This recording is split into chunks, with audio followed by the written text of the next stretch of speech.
नमस्कार। हीलिंग पाठशाला में आप सबका स्वागत है।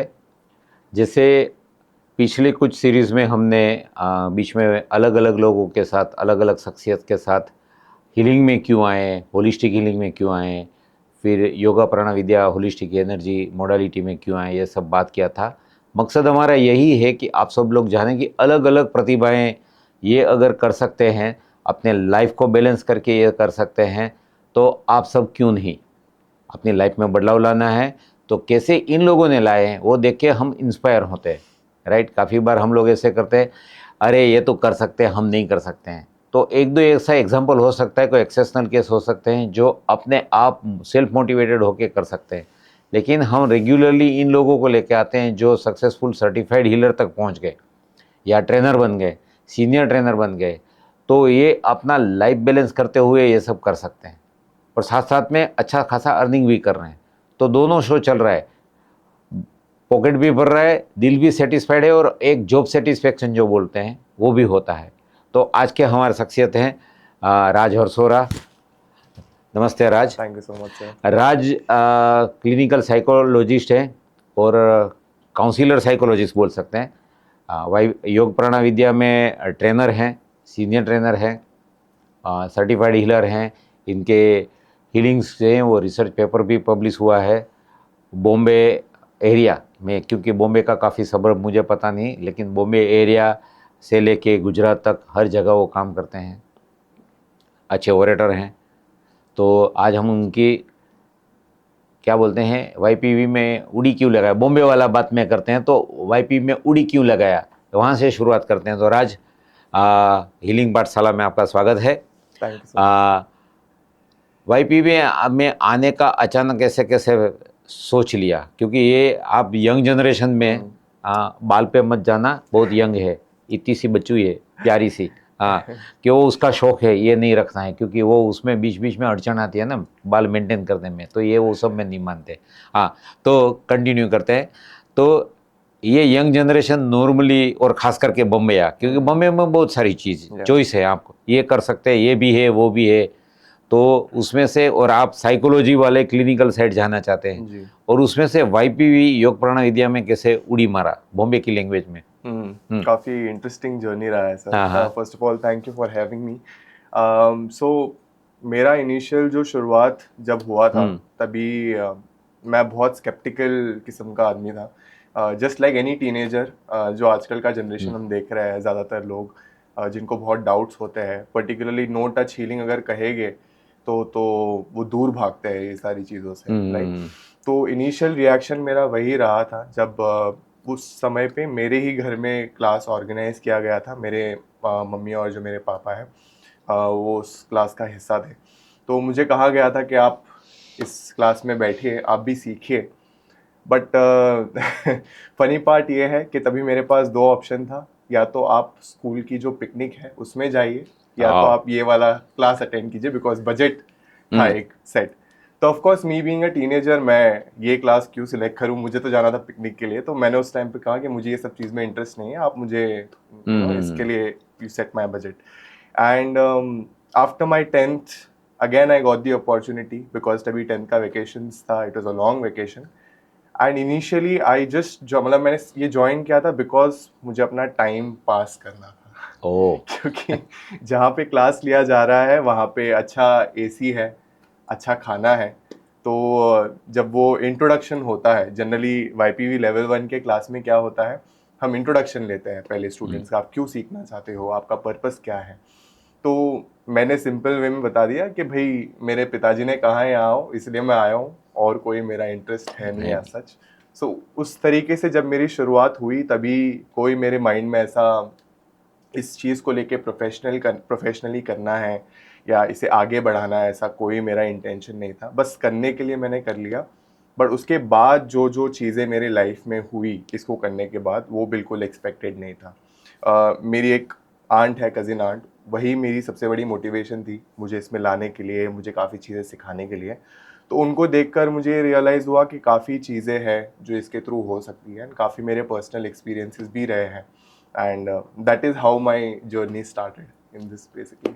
वाह, तो ये तो जर्नी का बात हुआ, फिर ये जर्नी भागते भागते आप YPV योग प्रेरणा विद्या आश्रम में गए, हालांकि मैं भी गया हूँ, लेकिन ये 1 साल के लिए आप गए, वो जी। भी ये एज में, यस। क्योंकि आई थिंक तब आप कॉलेज, मिड कॉलेज या कॉलेज में थे, हाँ, मेरा ऑलमोस्ट मास्टर्स चल रहा था। मास्टर्स में आए यस, तब। यस। तो वो पढ़ाई के बीच में जाना, ये सब के साथ में 1 साल रहना, यस, और 1 साल में कोई फ़ोन कॉल अलाउड नहीं है, बिल्कुल। न्यूज़पेपर टीवी कुछ नहीं, ना पार्टी शार्टी ना कुछ, उसमें आपने 1 साल निकाला, जी। बराबर। तो वहाँ जाके अपने आप में क्या बदलाव पाया, या आप क्या क्या ऐसा लगा कि नहीं 1 साल मेरा वर्थ है? वर्ड्स डिस्क्राइब नहीं कर सकते, मतलब हाँ, वो जो नेचुरली। एक्सपीरियंस है एंड वहाँ पे मैंने जो चीज़ें एक्सपीरियंस की है, वो जो एनवायरनमेंट था, I am really grateful to him. Actually इन्हीं के कारण I was over there in that place, उन्हीं उन्हीं आपकी मोटिवेशन के कारण मैं वहाँ पे जा पाया। सो ऑफ कोर्स उसका भी अगर मैं थोड़ा सा ब्रीफ इनिशियल जर्नी अगर मैं बताऊँ, तो मेरे को कोई इंटरेस्ट नहीं था, क्योंकि अगर I was at the peak of my journey, मेरे करियर के पीक में था मैं, तो अगर मुझे कोई कहेगा कि सब कुछ छोड़ के आपको 1 साल के लिए वहाँ जाना है, तो मुझे तो ऐसे लगा कि ये पागलों वाली चीज़ है, ऐसे कौन 1 साल के लिए सब छोड़ के जा सकता है। But then something clicked within me, जब मुझे कहा गया कि आखिरी बैच है, इसके हाँ, बाद ये नहीं होने वाला, तो आई वाज लाइक ये एक अपॉर्चुनिटी लग रहा है मुझे। इसमें सबसे बड़ा जो योगदान रहा है वो मेरे पेरेंट्स का भी रहा है, क्योंकि जैसे मैंने ये चीज़ उनको कही कि मुझे 1 साल के लिए जाना है, सब छोड़ के, वहाँ पे कुछ फ़ोन कॉल नहीं, दे अग्रीड टू इट। वो हाँ, समझ पाए कि ये इसके प्रोग्रेस के लिए है। एंड मैं जहाँ काम करता था, मेरी आंटी वगैरह, उन्होंने भी काफ़ी अच्छा सपोर्ट किया, उन्होंने बोला जाओ आप, अच्छा ही है ये आपके प्रोग्रेस के लिए। और जब मैं वहाँ पे एंटर किया, this was the first time that happened, ये मेरा लुक वहीं से स्टार्ट हुआ, बिकॉज मुझे ऐसा था कि कोई डिस्ट्रैक्शन नहीं चाहिए वहाँ पे, कोई टेंशन नहीं चाहिए। एंड जैसे मैं एंटर किया, एक्चुअली उसके पहले कुछ साल पहले तक I had certain addiction issues as well, right. काफ़ी हद तक मैं उनको हील कर पाया था, बट कुछ चीज़ें ऐसी थी जो नहीं जा रही थी। जैसे मैंने 1 ईयर में एंटर किया, within first day I was out of it, you can say that within first day I was healed। वो आश्रम के एनवायरनमेंट में एंटर करके वो वाओ, प्रोग्राम स्टार्ट होते ही बहुत बढ़िया। बहुत सारे वाइसेस ऐसी थी जो मैं छोड़ पाया because of this 1 year programme. And मेरा जो लाइफ पार्टनर है, that is also fruit of 1 year programme, because I met my wife Pragya को भी मैं वहीं पे मिला। And I would say that my entire life changed after that. मेरा YPV के तरफ जो भी नज़रिया है, यानी कि हम कहते हैं ना कि टीचिंग्स एक होता है जो हम इंफॉर्मेशन लेते हैं, बट उसको सच में वैलिडेट करना या एक्सपीरियंस करना, ये मैंने ये 1 ईयर प्रोग्राम में किया है। जैसे एक सिंपल सी चीज़ है, YPV साधना के बारे में हमारे सारी हाँ, ऑडियंस को पता ही है। हम बार बार बोलते रहते हैं, एग्जैक्टली। वो अलग बात है, काफ़ी लोग नहीं करते डाउनलोड करके, वो अलग बात है, लेकिन please continue. But this could be a big motivation काफ़ी लोगों के लिए, क्योंकि एक सिंपल प्रैक्टिस जैसे ब्रीदिंग है, हमें ऐसा लगता था कि ब्रीदिंग छोटी सी टेक्निक है, 5 मिनट की है। 1 ईयर में हमने एक्सपीरियंस किया है कि वो कितनी ज़्यादा पावरफुल प्रैक्टिस है, क्योंकि जब आप रेगुलर बेसिस पे एक अंडरस्टैंडिंग के साथ उसको कर रहे हो, तब हमने देखा है कि यार ये तो सबसे क्रीम चीज़ है, सबसे ऊपर वाली चीज़ है। भले ही हम नॉर्मली लोगों को दे रहे हैं, बट एक बहुत हायर लेवल का टीचिंग है। वही प्लानिटरी पीस मेडिटेशन का है। हमने काफ़ी सारे हायर मेडिटेशंस किए हैं 1 ईयर में, बट मैं फिर भी मानता हूँ कि YPV साधना ऐप से, उसकी प्रैक्टिस से ज़्यादा पावरफुल कुछ भी नहीं है ये सिस्टम में, जो हम फ्रीली लोगों को दे रहे हैं। तो ये चीज़ का एक्सपीरियंस मैंने 1 ईयर में वैलिडेट किया, एक्सपीरियंस किया। बस उसके बाद जैसे हम बाहर निकले, हमें ऐसा लगा कि नहीं, ये जो चीज़ हम कर रहे हैं, ऑफ कोर्स उसके पहले हमने वैलिडेट किया है ये सारा चीज़। हीलिंग का एक एक्सपीरियंस मैं शेयर करना चाहूँगा प्लीज़, ऑडियंस के या साथ। जैसे हम जानते हैं हीलिंग बहुत ज़्यादा मिराकुलस है, काफ़ी सारे रिसर्च पेपर्स हैं वगैरह। 1 ईयर में एक स्पेसिफिक इंसिडेंट हुआ था जहाँ पे एक विजिटर आए थे, एंड बारिश के कारण थोड़ा सा स्लिपरी था उस टाइम पे एक पर्टिकुलर एरिया, एंड वो पर्सन गिर गया। व्हेन दैट पर्सन फेल, हमने ये सारी चीज़ हमारे आंखों के सामने देखी है, जहाँ पे उस पर्सन को यहाँ से लेके यहाँ तक एक बड़ा कट हो गया था। ओ, ओके। एंड लकीली उस टाइम पे हमारे ग्रुप में एक डॉक्टर भी थी, तो वो तुरंत दौड़ी एंड उन्होंने चेक किया। रात के करीबन 9:30-10 बजे हो गए। उन्होंने जाके देखा, उन्होंने कहा कि ये गहरा घाव है काफ़ी, इसको स्टिच लेना ही पड़ेगा, एंड आश्रम थोड़ा सा आइसोलेटेड एरिया में है। हाँ, so for first aid she did some bandaging, तभी जो भी चीज़ें अवेलेबल थी, एंड तभी सर जस्ट एक बाहर से सेशन लेके आ रहे थे आश्रम में, एंड ही जस्ट केम, वो वही पैंट शर्ट पहन के फॉर्मल्स में थे।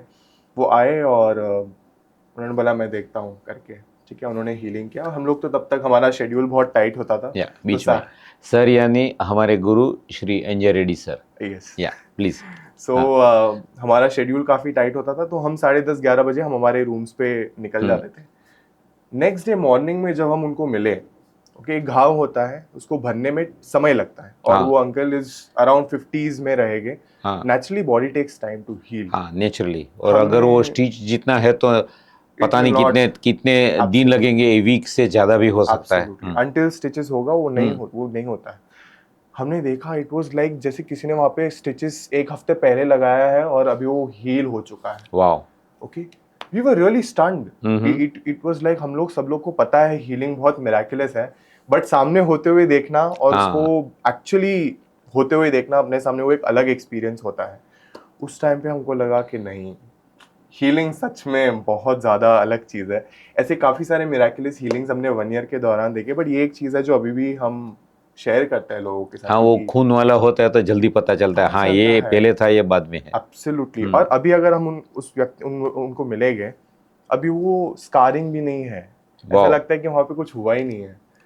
सो these are few experiences. Meditation के कुछ बहुत मिस्टिकल एक्सपीरियंसेस हमको हुआ है 1 ईयर में, तो it was life transforming. So from being a sceptical child, एक टीनेजर जो एमलेस था अपने जीवन में, वो यहाँ तक लाना, I am really grateful to guru, God, and of course all my trainers. तो एक बाहर आना, ट्रेनिंग लेना, वो सब ठीक है, फिर फुल फ्लेज प्रोफेशन अपनाना, वो भी मियाँ बीवी दोनों एक ही प्रोफेशन में हो, तो वर्क लाइफ दोनों बैलेंस करना, क्योंकि दोनों एक साथ में होते हैं ना, तो दोनों को पता है कि क्या कर रहे हैं। बराबर ना। तो क्योंकि ये मैं इसलिए पूछ रहा हूँ कि काफ़ी हमारे दर्शक हैं वो थोड़े डाइसी होते हैं कि नहीं हम कर सकते हैं, जॉब छोड़ के ये कर सकते हैं, क्या कर सकते हैं, तो आपका वो नज़रिया बताइए कि दोनों बैलेंस हो सकता है क्या?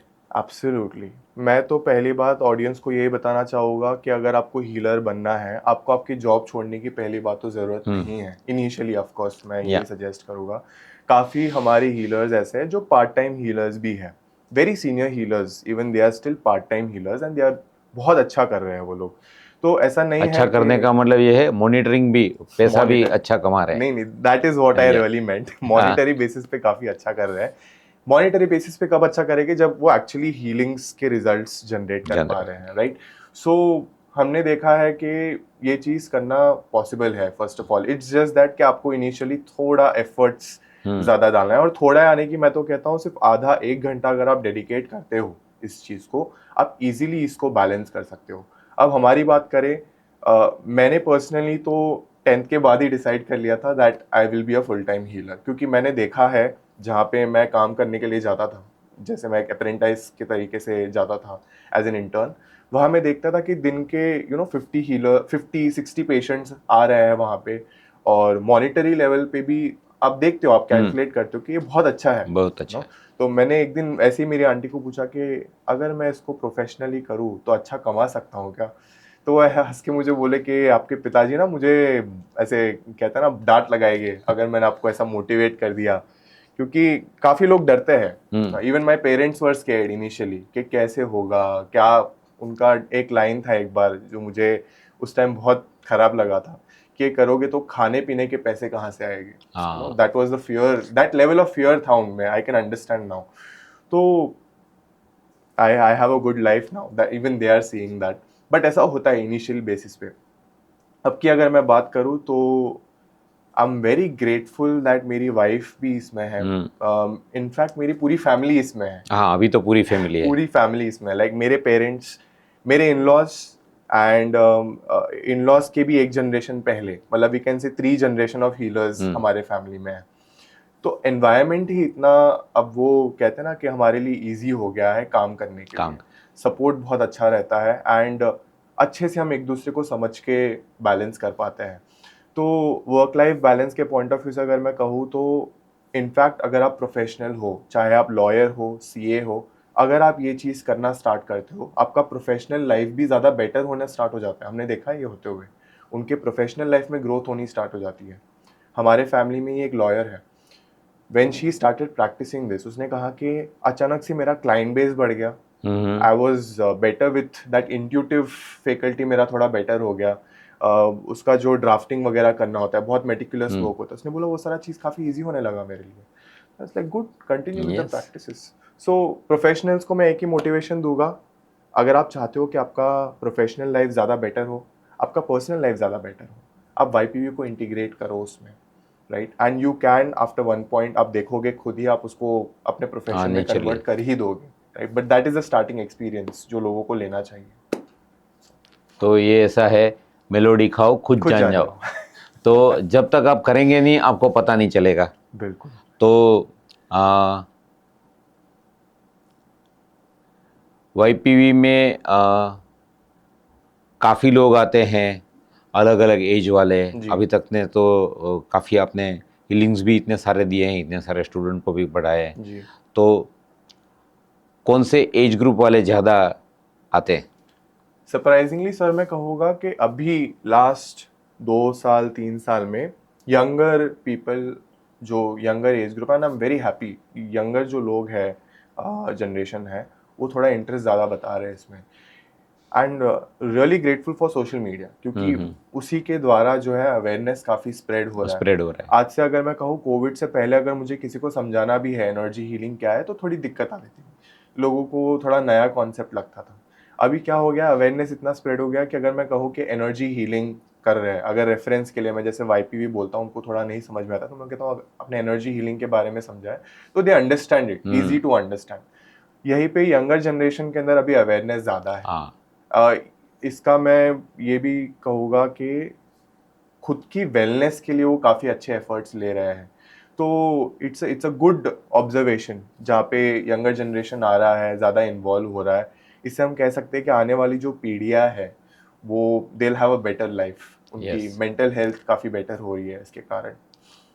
हाँ, ये बहुत ज़्यादा ज़रूरी है, क्योंकि यंग जनरेशन जेन जी तो अभी झंडा लेके निकल जाते हैं, लेकिन इमोशनल इश्यूज जो है वो उनके कोई समझ नहीं पाता है। Yes. उनकी लैंग्वेज समझ नहीं पाते हैं। ज़्यादा वो होलिस्टिक साइड जाना चाहते हैं या ऑर्गेनिक साइड लेना है, लेकिन कोई समझ नहीं पा रहे हैं। Yes. तो ये सबसे अच्छा पाथ है होलिस्टिक एनर्जी मोडालिटी। तो इसके लिए भी सबको सोचना चाहिए, क्योंकि ये लाइव एग्जाम्पल है कि खुद सोशल मीडिया थ्रू भी लोगों तक पहुंचते हैं, लेकिन लोग फिर माउथ पब्लिसिटी से भी लोग आ जाते हैं। मेजॉरिटी उसी से हो रहा है सर अभी, जहाँ पे I would suggest social media हमारे लिए, हमने अभी उसको एक ब्रांडिंग वे से यूज़ किया है, जहाँ पे हम बस हमारा प्रेजेंस बता रहे हैं। बट सच में जो ऑर्गेनिक क्राउड है वो माउथ टू माउथ पब्लिसिटी से आ रहा है, बिकॉज वहाँ पे आपको एक जेन्युइन रिस्पॉन्स मिलता है। बट ऑफ कोर्स मैं कहूँगा कि लोग सोशल मीडिया के पॉइंट ऑफ व्यू से, जो ये हमारा ऑडियंस जो भी देख रहा है, जितने लोग हमारे इस चैनल पे आए हैं, they are very very genuine, मतलब उनका जो जर्नी रहा है या उनके जो एक्सपीरियंसेस रहे हैं काफ़ी ऑर्गेनिक रहे हैं। तो YPV वो एक क्वालिटी दे रहा है, right? And you know all the healers are very experienced. तो I would really suggest that, अभी सोशल मीडिया पे काफ़ी सारी स्पिरिचुअल मार्केटिंग हो रही है, बट आप लोग वैलिडेट करें आप कहाँ जा रहे हैं, किसके पास जा रहे हैं। काफ़ी लोग काफ़ी बड़े बड़े क्लेम्स करेंगे। सो या आई am really grateful for this system, इतना सिस्टम अच्छा सिस्टमैटिक चीज़ देने के लिए हमें। तो वही मैं शेयर करना चाहूँगा। सुबह 10 बजे डेली यूट्यूब चैनल पे योग प्राणा विद्या के हमारे गुरु रेड्डी सर का डिवाइन ब्लेसिंग्स आता है। इंग्लिश में है, इजी टू अंडरस्टैंड है, कोई भी कर सकता है। सिर्फ 10 मिनट बैठना है, आपको कुछ नहीं करना है, और आपका सिस्टम अपने आप हील हो जाएगा। आज का हमारा जो व्यूअरशिप था, रजिस्ट्रेशन जो अंदर देखते हैं, वो 770 था। काफ़ी लोग ग्रुप में बैठते हैं, फैमिली के साथ में बैठते हैं, तो मे बी अराउंड 1000 ही होगा, लेकिन मैं सिर्फ नंबर के हिसाब से देखूँ तो भाई 770 आज पहुंच गए। तो धीरे धीरे ये बढ़ रही है। यस्टरडे इट वाज 400 समथिंग था।